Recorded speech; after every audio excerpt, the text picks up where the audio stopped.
All right, we are diving back in now, and we are going to talk about sending emails. And for this, I want you to just take a moment and I want you to look in your sent items. So, out of the last, let's say 50, depending on how you have your inbox sorted, 50 tends to be my front page. How many were to your closest friends? How many were to family? How many were to business colleagues? And how many were to customers? Now, depending on how you use your email addresses, you may have one that is like, hey, this is totally just friends and family. Okay, well, go look at that and see out of the last 50, what was the frequency? How many times are you emailing friends and family and business colleagues? So then I want you to look at what was the nature of the email. So were you connecting? Were you checking in? Were you saying hello? I'm thinking about you. How are you? Were you addressing a logistical question? So, hey, I need you to pick up the kids, or will you be at this meeting? Or, hey, do you have this document? Like, who's showing up in your inbox, and what's the nature of, in your sent box, and what's the nature of what you are sending out into the world? So, for your close friends, what are you writing or sending to them? What goes out into from your inbox, from your sent to someone else? Now, who taught you how to send emails to your close friends? What course did you buy? What webinar did you attend? What email sequence do you have set up? Yes, I know, a bit silly, right? You're like, that's ridiculous, Tam. So I'm like, I, nobody had to teach me how to send an email to my friends.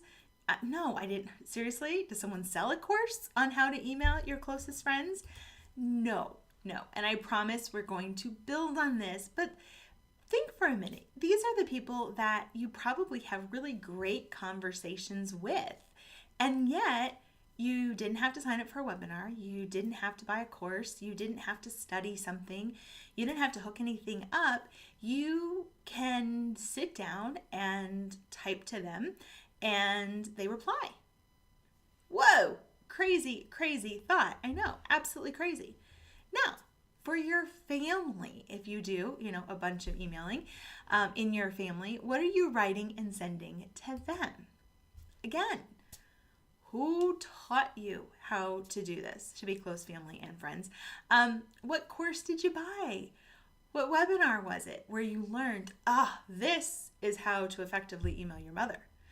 This is how to effectively email your children or your spouse or whoever it is. Do you set up email sequences for this? Again, they're conversations. These are the people that you are talking to. I hope you are. Whatever you consider your family. And then we're going to, move down one more rung and we're going to go to business colleagues. So people that you're engaged with, maybe they're in the same profession. I have some lawyers that I, email to, but I also have other business owners, and it's not necessarily what I would call doing business, even though it's all totally connected. But what are you writing and sending to them? Again, should be business colleagues, but who taught you how to send these emails? What webinars, what courses, what sequences are set up? Okay, none.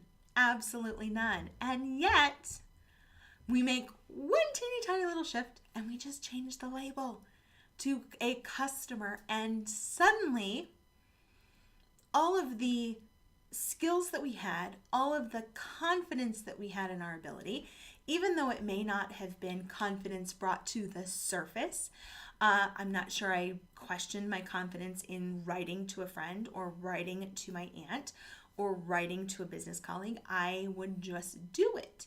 Now, there's always room to learn, all right? And you'll see in the workbook, you'll see in the mind map that it's knowing where you can improve. It's knowing where you can get better. For me, I know that learning storytelling is going to make conversations that I start, that I'm a part of, better, Okay, because everyone loves a story. Everyone is riveted by those people that can tell a story, whether they're telling a story one-on-one, or whether they're telling a story to a dinner party, or whether they're speaking from stage. It all comes down to stories.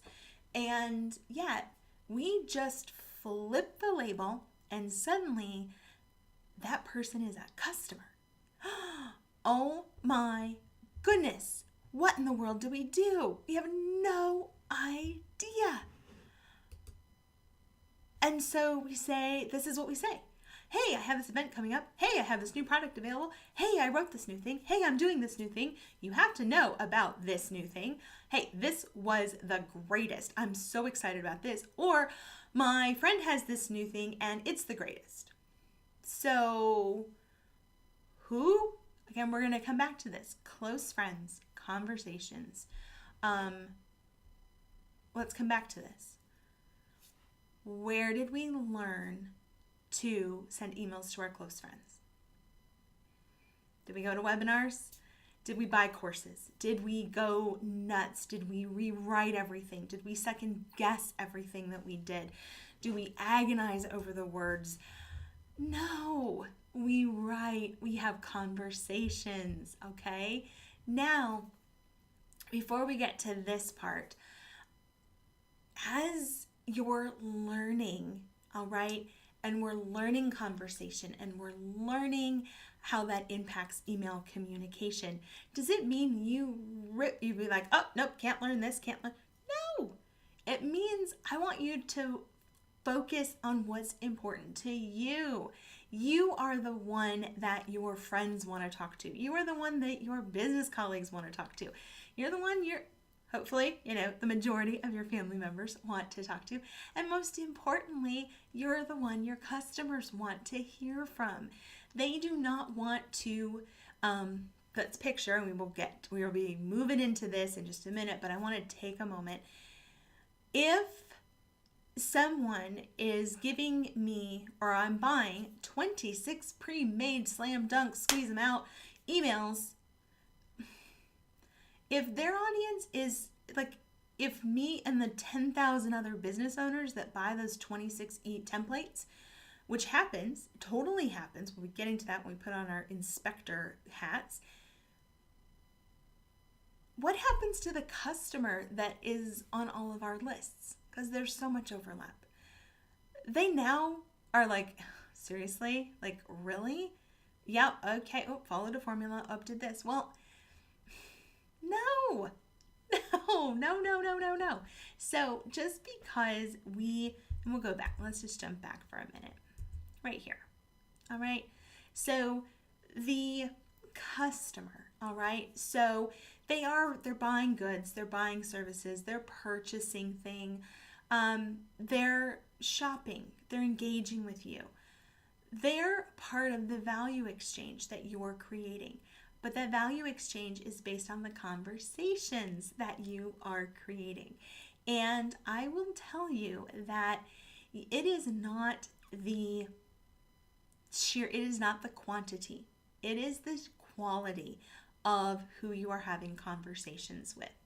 And unless you are the person that is first to the field, first with the snazzy sales page, first, or gets a lot of attention from someone who was first, the prevalence of information saying you need this to communicate.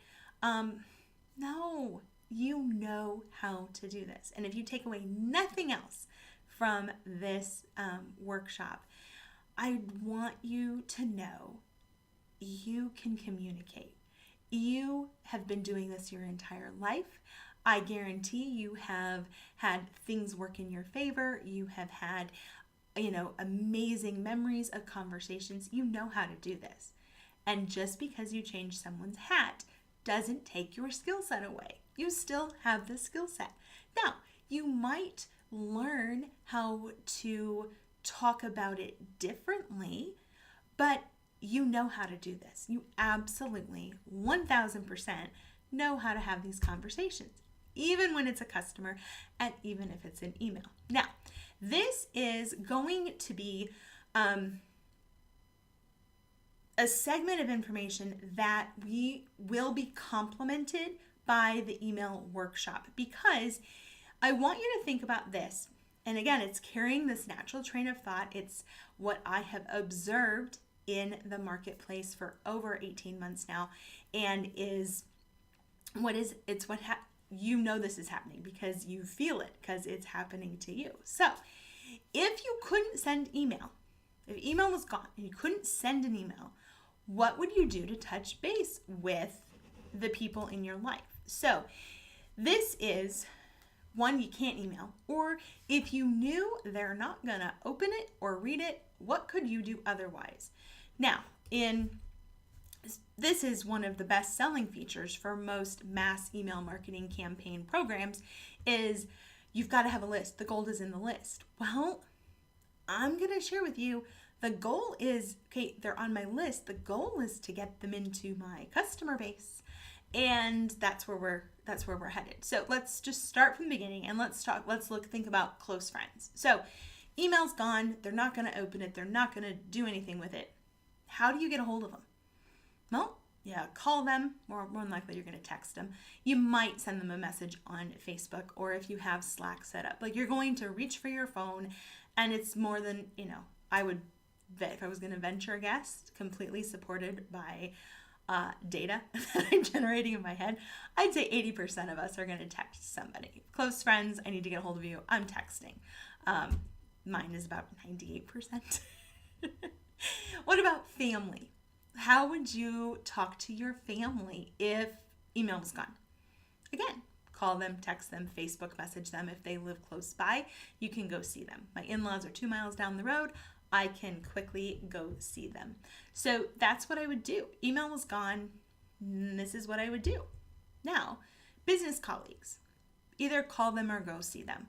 That's what you would do. You may text them if you had their private number, but when we hear, oh, you've got to have everyone in these email lists. Okay, well, if they're not opening email, they're not reading it, then what are they doing there? Oh, we need to send more emails. Oh, we need to have a more sophisticated email sequence. Oh, more. No. Just for a minute, just the space of this video, I want you to just step back with me. Just take a step back, and I love getting to and looking at the roots. Like, what are the roots? So use their customer account information. And people say, well, they don't have a customer account. I have their email list. I email them so that they then will get a customer account. Well, this is where, and I know this is exactly why I use Kajabi, and it may be like this on your platform too. I don't know, but whatever platform you're using, where is your customer database?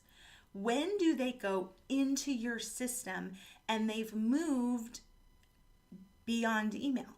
Okay, so yes, if Facebook were to dissolve tomorrow, you want the person's email address because you need to be able to get a hold of them. But if they're not opening that email, if they're not reading that email, then what do you do?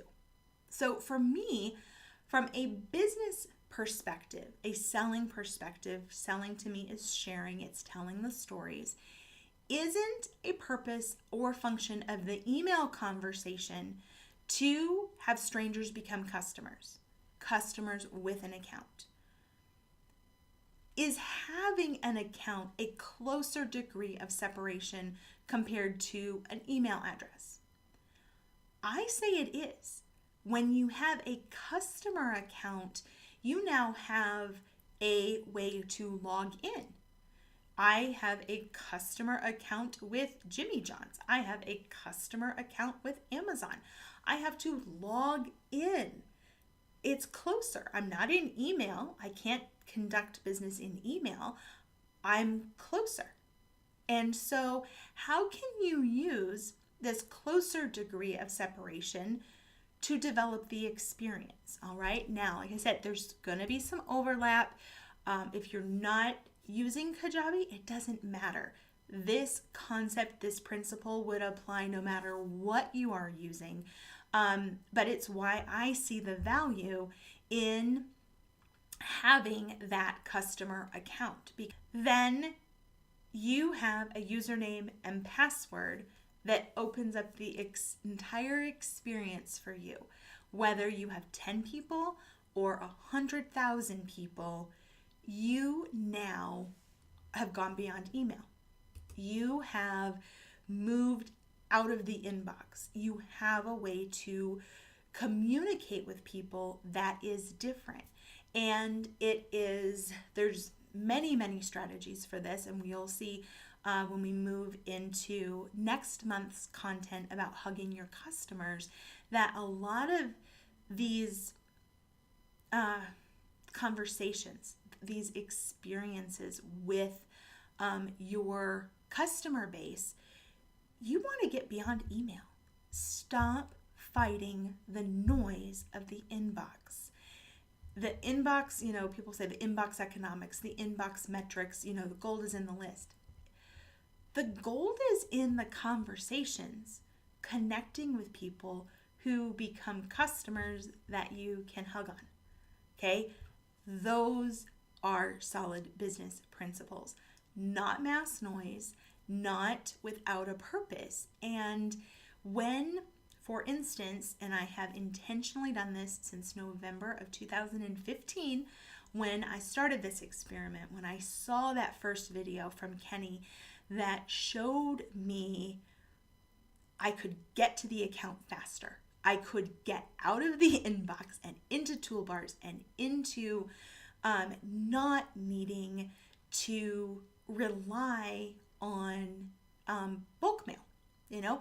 I did, lots of reflecting, lots of analyzing. That would be the lawyer part of this brain. And think about junk mail. Now, I'm 42. I very vividly remember junk mail days and how you would get tons of junk mail that literally went in the trash bin. And now we might get one or two pieces. They still go in the trash bin. But there was a huge, consistent business activity surrounding junk mail. Well, there was a huge flurry of activity, that came out a few years ago of when email became available. And now, guess what? There's going to be another wave. And question everyone, including myself, just because you're going to get to the investigating section next, just because someone says it, investigate it. Why are they saying this to you? What's their experience with it? Does it fit with what you are doing?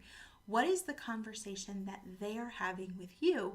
Because that's what your responsibility is. That's what it is when we're sending information out. But when we're consuming it, this idea that and we'll go back a few slides. Let's go back here.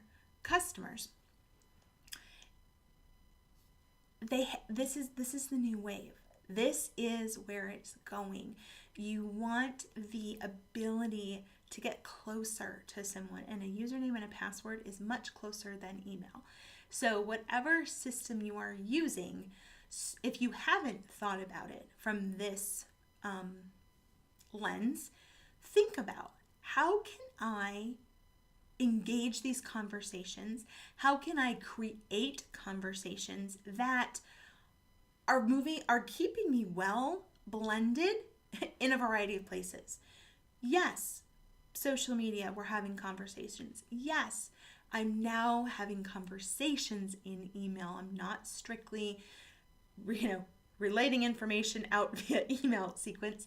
And most importantly, that customer account. What can you do with a customer account that you can't do with someone in email? And again, it will be different depending on what system you are using.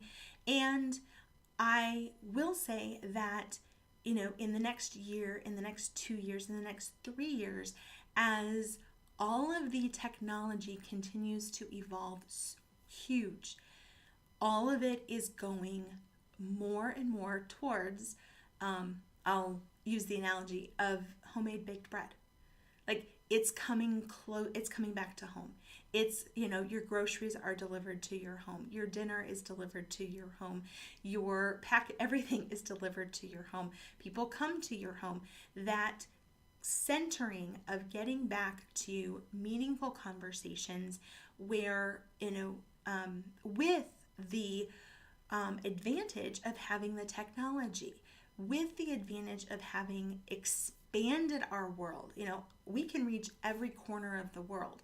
And in reaching every corner of the world, we still want to sit with a loaf of bread that came out of the oven, that smell, that feeling, being with the people that we care about.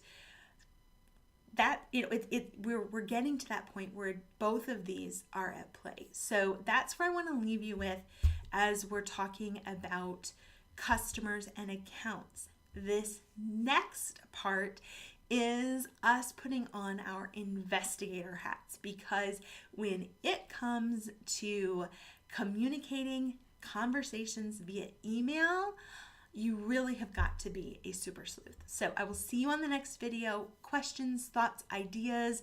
Let's talk about this. Comments below, and I'll see you guys on the next video.